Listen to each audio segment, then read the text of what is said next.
Shalom, salam damai sejahtera, Bapak Ibu, Saudara dan Saudariku yang terkasih dalam Kristus.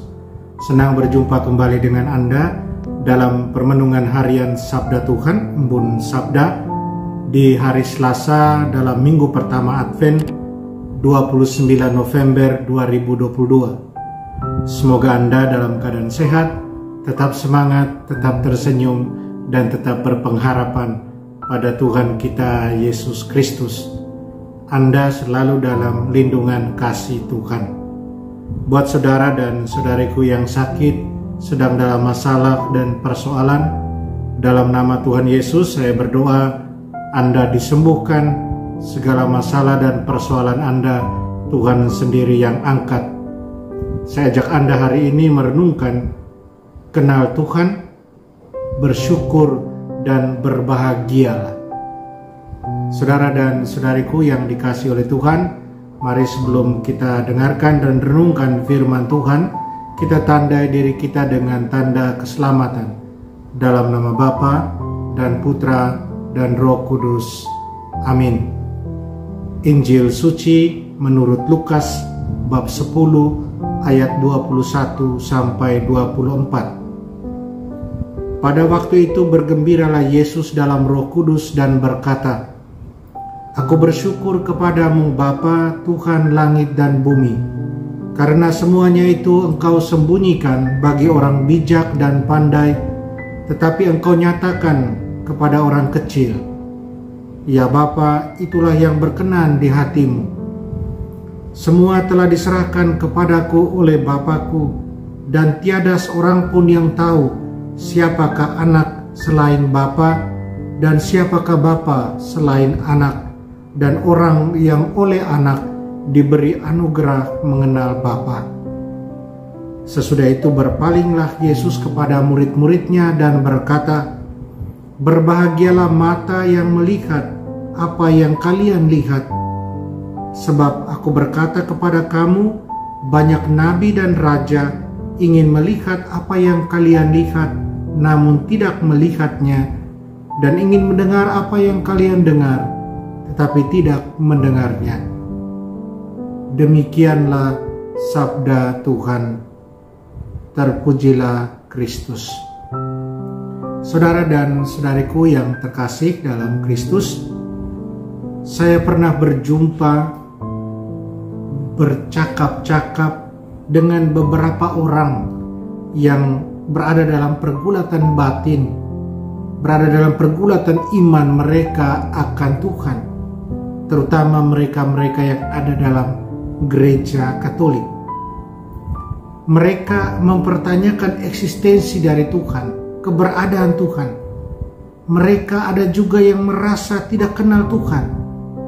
Karena itu mereka mempersalahkan Tuhan kalau ada hal-hal buruk yang terjadi. Mengapa Tuhan membiarkan itu terjadi?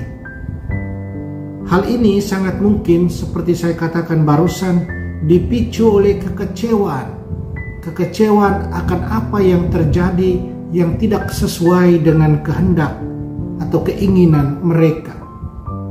Hal ini terjadi karena mereka merasa Tuhan tidak mengabulkan permohonan dan permintaan mereka. Singkatnya, mereka katakan mereka merasa tidak mengenal Tuhan. Dan itu nampak dalam hidup. Masa bodoh dengan hidup beriman. Saudara dan saudariku terkasih, menurut saya memang benar mereka tidak mengenal Tuhan yang diimani. Ya, benar, mereka tidak mengenal Tuhan. Mengapa saya katakan demikian?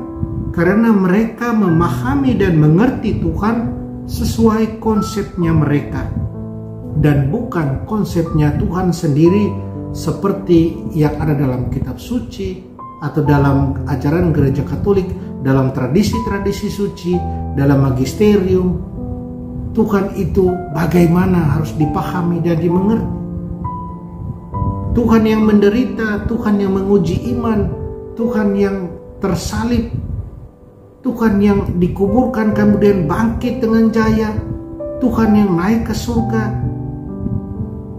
Pemahaman dan pengertian Tuhan yang seperti demikian sering tidak masuk dalam konsep orang-orang yang memahami Tuhan dengan konsep mereka sendiri, apalagi Tuhan yang menderita.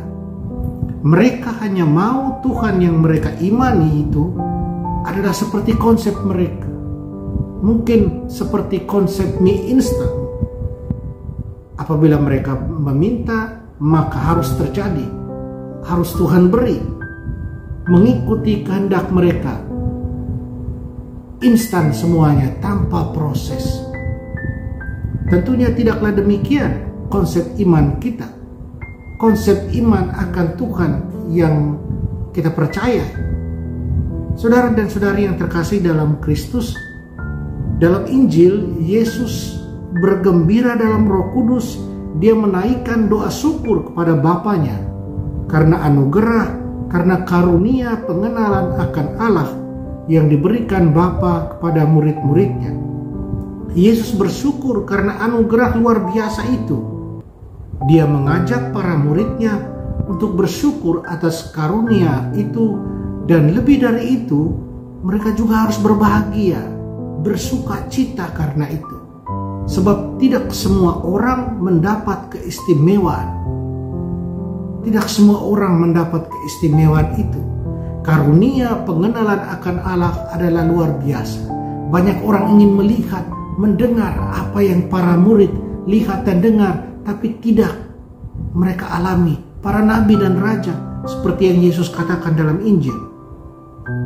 Dengan bersyukur dan berbahagia, maka para murid pertama-tamanya pasti akan diteguhkan iman mereka. Diteguhkan untuk taat, setia, dan berkomitmen dalam hidup sebagai murid Tuhan dalam mempraktikkan ajaran dari Tuhan sendiri. Saudara dan saudariku yang terkasih, setiap kita yang dibaptis, kita dipilih Tuhan sendiri, kita dikaruniai Roh Kudus untuk mengenal Tuhan secara baik. Kita diberi pengertian pemahaman agar kita boleh mengenal Tuhan. Tetapi karunia dan anugerah itu tidak boleh berhenti hanya sebatas karunia dan anugerah. Itu harus dikembangkan, harus dipupuk, ditumbuh kembangkan. Kita gali lebih dalam iman kita itu, kita mengerti, kita pahami karunia yang kita terima itu. Belajar tentang iman kita akan Tuhan. Perdalam ajaran yang sudah kita terima lewat kitab suci, lewat tradisi suci, lewat magisterium, lewat ajaran gereja. Kita belajar lewat gereja Katolik, di mana Kristus sendiri adalah kepalanya. Dan sikap dasar untuk ini, agar kita boleh menumbuh kembangkan iman kita, menggali lebih dalam iman kita, adalah sikap syukur senantiasa, sikap bersuka cita. Iman harus kita jalani dengan sukacita, kebahagiaan, bukan dengan keluhan dan merasa beban. Sikap syukur akan membuat kita tidak pernah menyerah untuk memperdalam pengenalan akan Tuhan. Sikap bersuka cita, berbahagia, membuat kita terus teguh dan bertahan dalam segala cobaan, dalam segala tantangan, dalam perjalanan kita mengikuti Tuhan Yesus, dalam perjalanan kita sebagai murid Tuhan. Saudara dan saudariku, kita ada dalam masa Advent, masa penantian akan datangnya Tuhan. Karena itu mari kita terus belajar mengenal Tuhan dengan baik. Belajar untuk menumbuh kembangkan sikap bersyukur, bersuka cita, dan berbahagia. Dan semoga dengan mengenal Tuhan, memahami Tuhan secara baik, siapa Tuhan yang kita imani itu, kita akan terus hidup setia, kita akan hidup taat, dan kita akan hidup berkomitmen pada Tuhan dengan menjalankan ajaran Tuhan, kehendak Tuhan, mempraktikkan hidup kasih, mempraktikkan pengampunan, dan ajaran-ajaran Tuhan lainnya yang kita semua tahu. Karena itu mari kita berjuang terus, dan yang pasti Allah Tuhan kita akan selalu menemani kita. Amin. Mari kita berdoa. Allah Bapa kami, terima kasih dan syukur atas karunia iman yang boleh kami terima Syukur padamu Bapa karena kami boleh menjadi murid putramu.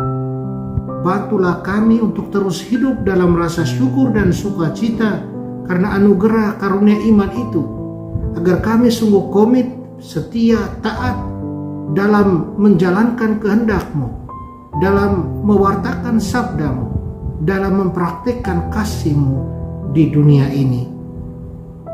Amin.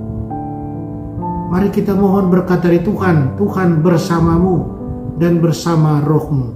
Semoga kita sekalian, semua orang yang kita sayangi, kita kasih, usaha karya dan rencana kita dilindungi, diberkati Allah yang Maha Kuasa, Bapa dan Putra dan Roh Kudus. Amin. Saudara dan saudariku, jalanilah hari ini dengan senyum.